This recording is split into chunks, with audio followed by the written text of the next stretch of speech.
Syekhona Holil dalam hal ini adalah beliau lebih banyak melakukan perlawanan secara kultural, Mbak. Dalam konteks membangun pemikiran masyarakat Indonesia, khususnya santri-santri beliau pada saat itu. Assalamualaikum warahmatullahi wabarakatuh. Hai seluruh Jatim, selamat datang di Golkar Jatim TV. Jumpa lagi dengan saya Indra Putri yang akan menemani kalian pada sesi kali ini. Untuk itu izinkan saya melepas masker supaya ngobrolnya lebih enak nih, ya bapak-bapak. Syekhona Muhammad Holil, ulama karismatik yang bisa dibilang gurunya alim ulama nih di Indonesia, khususnya di tanah Jawa dan Madura.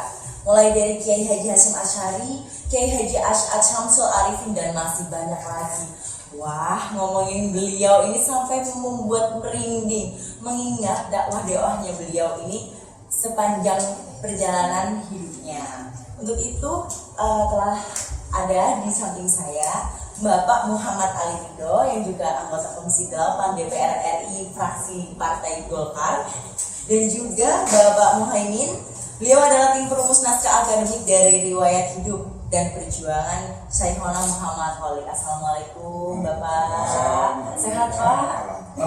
Alhamdulillah, semoga kita semua diberi kesehatan di masa pandemi ini khususnya ya. Oke, Bapak, mungkin saya bisa sedikit tanya-tanya nih ya Pak ya, tentang Syekhona Muhammad Holil. Dari Partai Golkar sendiri ini kan mendukung untuk beliau ini mendapatkan gelar pahlawan nasional, betul? Ya. Ini gimana sih Pak? Kenapa Golkar kok segitu mendukungnya gitu ke Syekhona Muhammad Holil ini sebagai pahlawan nasional? Itu latar belakangnya seperti apa Pak? Saya izin buka masker ya. Monggo silahkan. Terima kasih Dinda Indira Putri. Jadi dari awal memang Partai Golkar concern untuk mendorong Syekhona Muhammad Holil ini menjadi pahlawan nasional, karena memang beliau adalah guru para kiai-kiai di Nusantara ini, khususnya di Pulau Jawa, dan beberapa dari murid beliau sudah menjadi pahlawan nasional. Tadi sudah disebutkan misalnya Kiai Haji Asy'ad Syamsul Arifin, kemudian pendiri NU, juga salah satu murid daripada Mbah Holil Bangkalan. Nah, oleh karena itu Partai Golkar melalui khususnya Ketua DPD Golkar Jawa Timur Bapak Sarmuji, beliau sangat concern, mendorong, dan akan bekerja keras untuk bagaimana Syekhona Holil ini bisa mendapat gelar sebagai pahlawan nasional. Kira-kira begitu. Untuk sejauh ini nih Pak, apa yang telah dilakukan Partai Golkar? Tentu untuk mendorong seseorang menjadi pahlawan nasional itu ada beberapa tahapan yang harus dilalui, dan tentunya tahapan-tahapan itu kita dari Partai Golkar sudah melakukan upaya untuk melakukan tahapan-tahapan sehingga Syekhona Holil bisa nanti didorong menjadi pahlawan nasional. Nah, juga kehadiran saya atas perintah partai juga, karena kebetulan saya adalah anggota Komisi 8 fraksi Golkar yang kebetulan bermitra dengan Kementerian Sosial, sehingga nanti tentu saya akan mengawal langsung, terutama pada saat Komisi 8 melakukan rapat-rapat kerja dengan Menteri Sosial. Kementerian Sosial. Betul. Tadi ya Pak ya. Yeah. Tadi sedikit saya dengar nih, untuk dari Partai Golkar sendiri untuk komunikasi dengan Ibu Gubernur sudah terjalin baik ya Pak ya? Tentu. Untuk mengusung ini semua. Ya,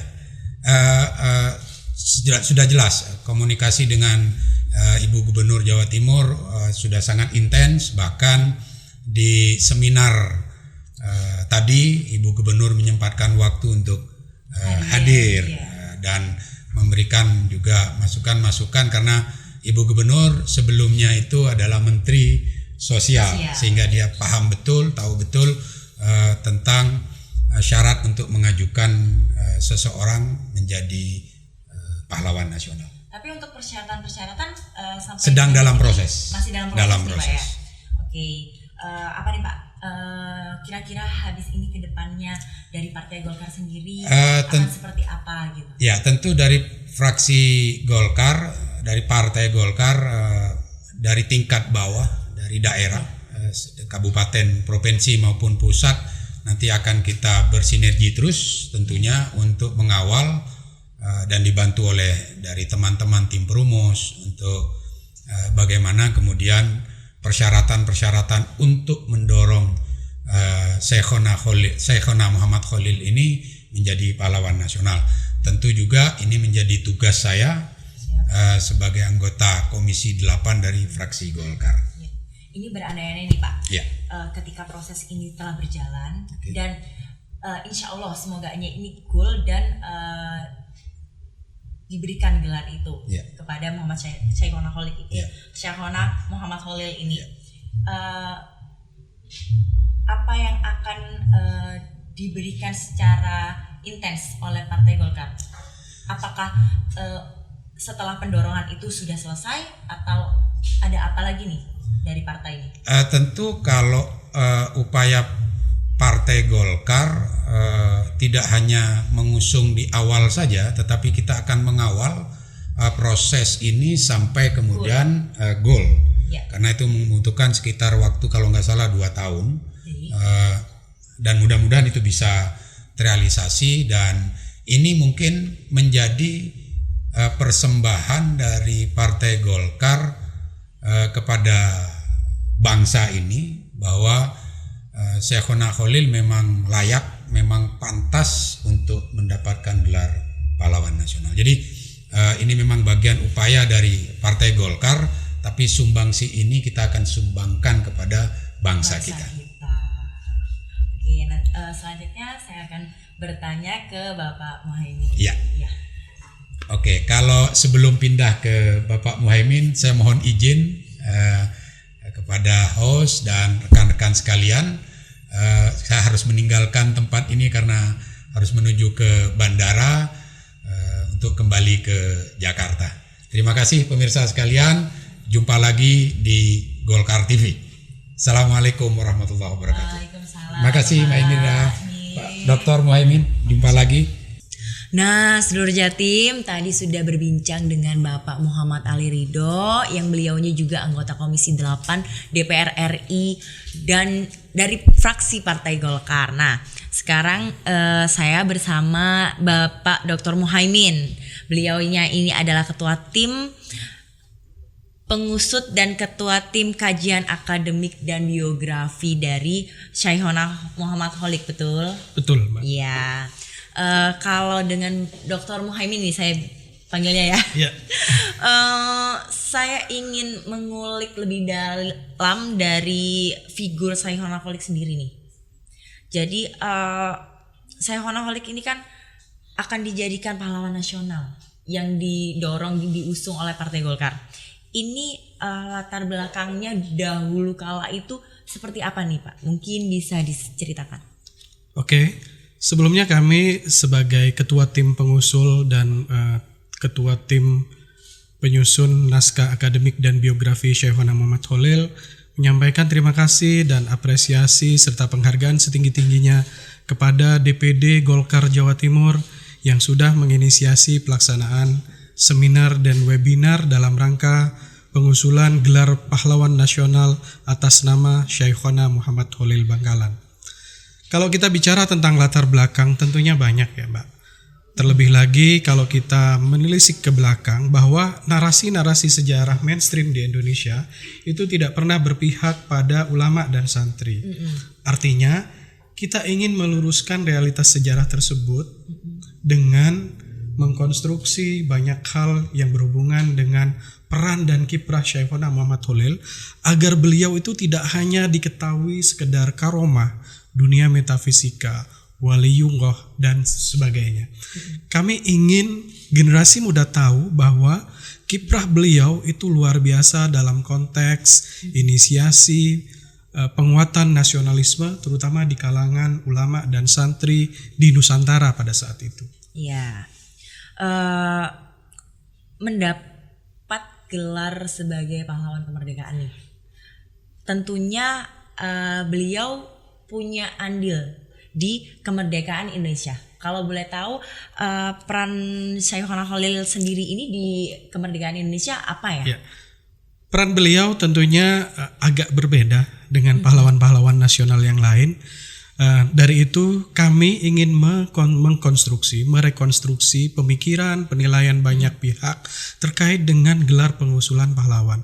Artinya selama ini pengusulan gelar pahlawan itu identik dengan materialis positivistik dalam konteks bahwa penilaian itu selalu dinilai pada keterlibatan dalam gerakan perlawanan secara fisik.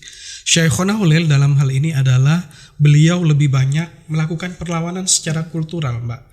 Dalam konteks membangun pemikiran masyarakat Indonesia, khususnya santri-santri beliau pada saat itu.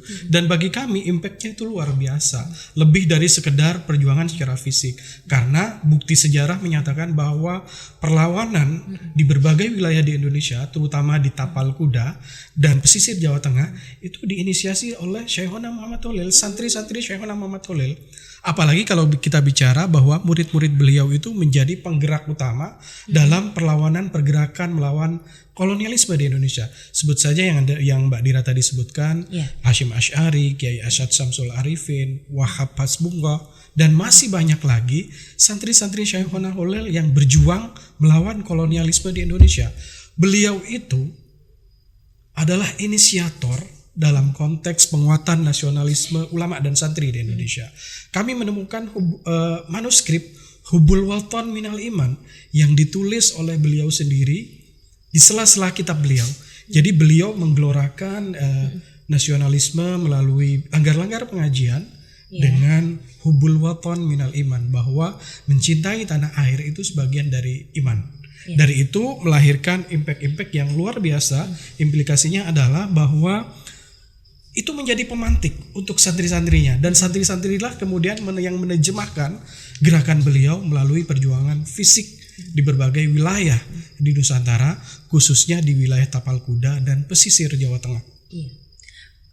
Ini kan dari Syekhona Khalil ini kan dari Bangkalan. Lah, itu kenapa bisa Kiai Haji Hasyim Asy'ari sampai Kiai Haji Asyad Syamsul Arifin itu kok bergurunya ke Bangkalan nih gitu? Itu ceritanya bagaimana gitu? Ini kan tokoh-tokoh yang termasyhur, tersohor gitu untuk kemerdekaan Indonesia gitu. Nah, dulunya itu gimana ceritanya gitu? Ini sangat panjang ceritanya, Mbak. Mungkin bisa diringkes aja. Diringkes saja ya.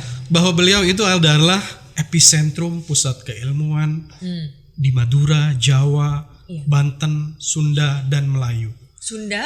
Iya. Sampai Sunda sampai Banten? Iya. Berarti tanah Jawa dan Madura? Iya, benar. Bahkan Melayu, Mbak. Artinya, Melayu? Banyak kita temukan manuskrip-manuskrip yang berisi tentang murid-murid beliau yang berasal dari tanah Melayu, Banten, Sunda, Jawa. Bahkan Snok Horgronya itu dalam hal ini adalah penasihat Hindia Belanda untuk Indonesia, itu sudah menemukan catatan sejarah. Kami menemukan Snok Horgronya itu menyatakan bahwa Syekhona Khalil itu adalah muara, pusat pengembaraan ilmu di tanah Jawa pada saat itu. Juga peneliti Jepang, Hirokoshi itu menyatakan bahwa muara tanah Jawa, pusat pengembaraan ilmu di tanah Jawa itu adalah epicentrumnya ada di Syekhona Khalil. Pondok-pondok pesantren besar di Jawa itu mempunyai sanad keilmuan dengan Syekhona Khalil. Kita tahu bahwa jaringan ulama santri Syekhona Khalil itu meliputi di Timur Tengah. Baik itu ulama dan santri-santri yang berasal dari Nusantara. Kebetulan waktu itu zamannya belum bernama Indonesia. Kemudian beliau itu melanjutkan estafet jaring simpul Islam itu di tanah Nusantara. Bahkan ada begini, Mbak, kesaksian atau manuskrip yang ditulis oleh santri beliau itu begini. Kiai Ahmad Husairi menyatakan bahwa apabila seorang santri itu sudah mumpuni dalam konteks keilmuannya, kemudian santri yang sudah mumpuni itu ingin mendirikan pesantren, itu untuk berguru kepada Syekhona Khalil sebagai pamungkas pengembaraan ilmunya. Artinya harus berguru atau merekomendasikan untuk belajar kepada Syekhona Muhammad Khalil Bangkalan. Jadi Mbak bisa bayangkan nih. Kalau belum belajar kepada Syekhona Khalil ini belum afdol gitu. Iya, Syekhona Khalil. Ya, Syekhona Muhammad Khalil ya. Terus tadi sempat saya sedikit baca-baca nih Pak ya. Di literatur yang jenengan bikin, yang jenengan buat itu terdapat surat Hindia Belanda di Surabaya yang ditujukan kepada Syekhona Muhammad Khalil ini sendiri. Itu kalau saya nggak salah lihat, saya nggak salah baca itu tulisannya masih tulisan Belanda, kertasnya sudah coklat-coklat kayak gitu. Itu gimana tuh Pak? Isinya itu apa? Ceritanya dulu bagaimana? Itu bisa nih Pak dijelaskan nih Pak? Iya, siap. Itu kami dari tim kajian akademik dan biografi menemukan salah satu bukti otentik sejarah, yaitu pemerintah Hindia Belanda berkirim surat kepada Syekhona Muhammad Khalil. Pada saat itu tahun 1899. 1899. Kami hanya menemukan sampulnya, sementara isinya belum kami temukan. Dan lain-lain yang berhubungan dengan dokumen terkait dengan isi surat tersebut. Tapi menariknya begini Mbak Dira, dalam sampul surat tersebut tertulis catatan atau manuskrip Syekhona Khalil dalam bahasa Arab yang berisi doa ketika menemui perampok. Doanya itu Allahumma inna hadza lisun syarikun fakto yadahu warijlahu. Artinya begini, kami menginterpretasi bahwa Syekhona Khalil mengibaratkan pemerintah Hindia Belanda itu sebagai perampok yang harus dipotong tangan dan kakinya. Benar. Nah, tangan dan kakinya kalau kita pahami secara filosofis itu kan gerakan. Nah, dalam konteks kami berpikir bahwa gerakan ini harus dihentikan. Kolonialisme di Indonesia atau di bumi Nusantara ini harus segera dihentikan. Dimatikan itu. Benar, Mbak. Oke. Terus kalau dari itu tadi kan bukti kepahlawanan yang ada nih, Pak ya. Untuk bukti-bukti yang lain mungkin ada lagi? Kami banyak menemukan manuskrip yang ditulis oleh murid-murid Syekhona Muhammad Khalil sendiri yang berbicara tentang kemasyhuran beliau, ketokohan beliau. Itu kami menemukan surat dari penghulu Kediri yang meminta beliau mendoakan untuk mendiang istrinya. Kami juga menemukan surat dari tokoh agama Muslim di Singapura tentang kemasyhuran beliau.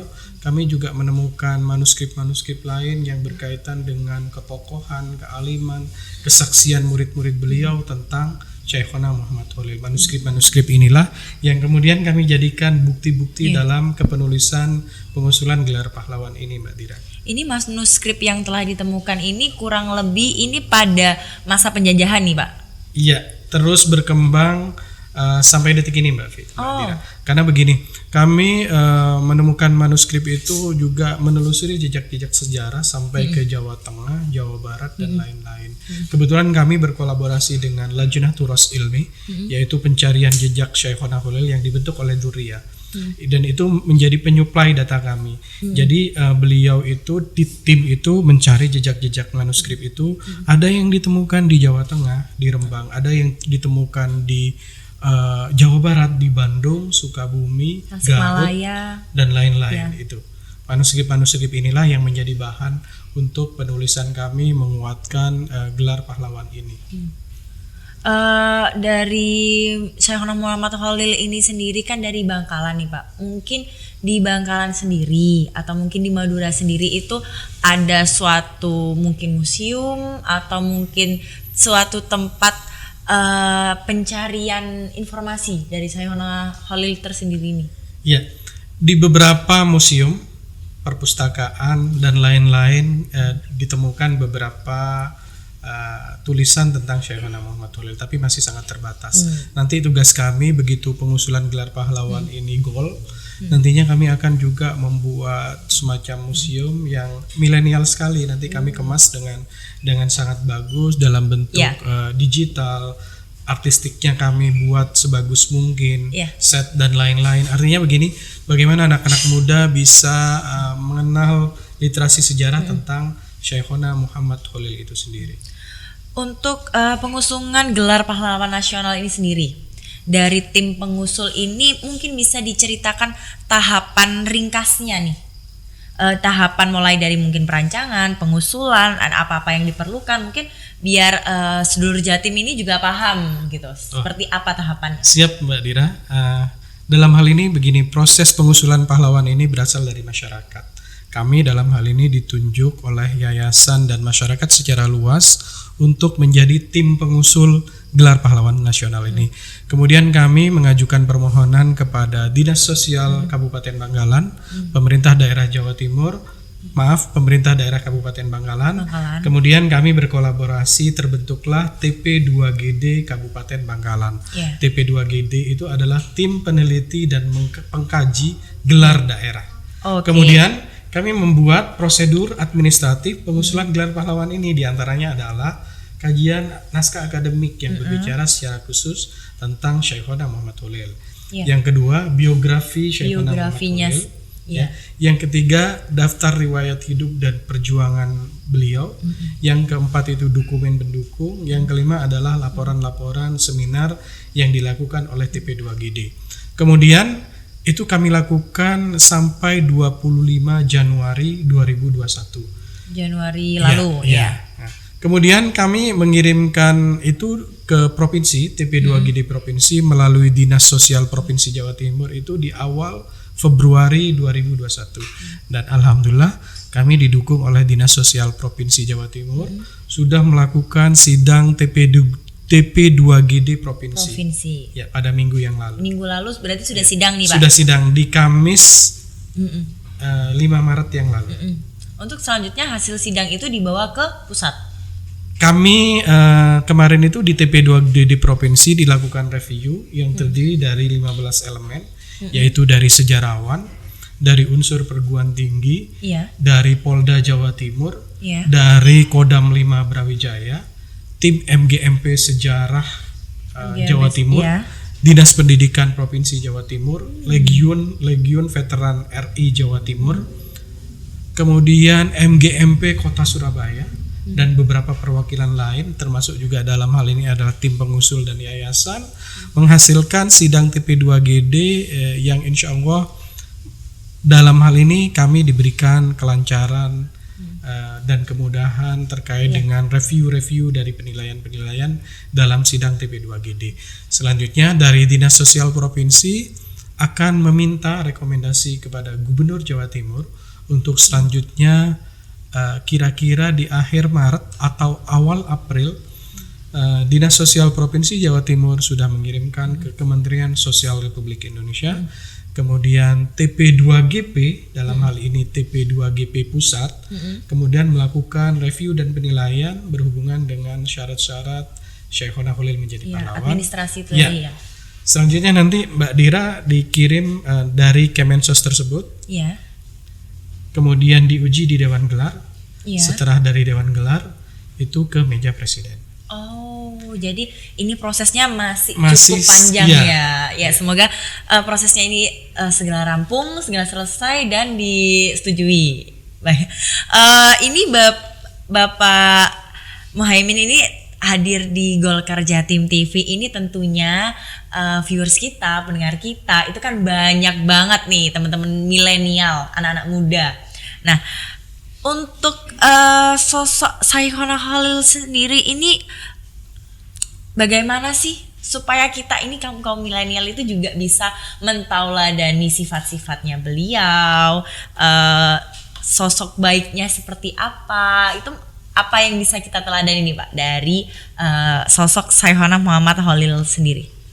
Oke, untuk anak muda kami berpesan khususnya dari tim pengusul kajian akademik dan biografi Syekhona Muhammad Khalil untuk lebih banyak membaca literasi sejarah, terutama sejarah Islam yang berhubungan dengan Syekhona Muhammad Khalil.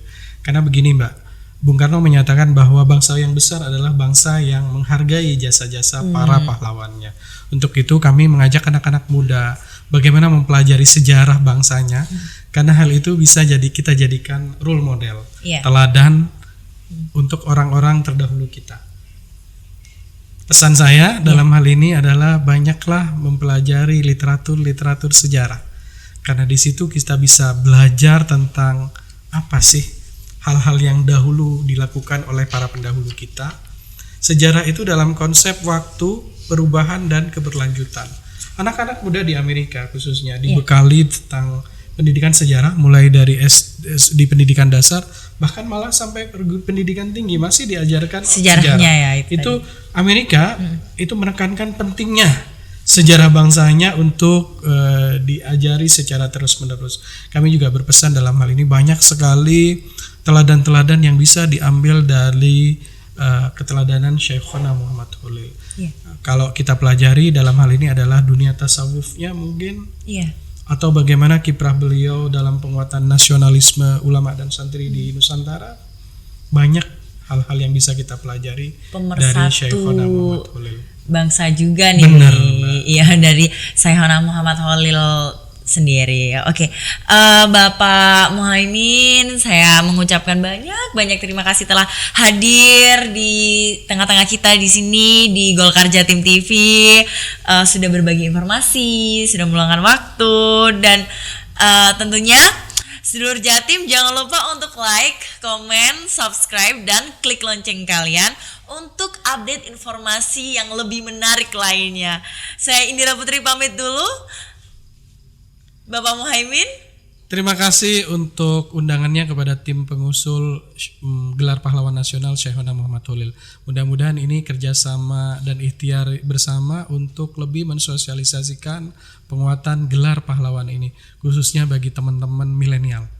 Terima kasih. Kami pamit undur diri. Wassalamualaikum warahmatullahi wabarakatuh.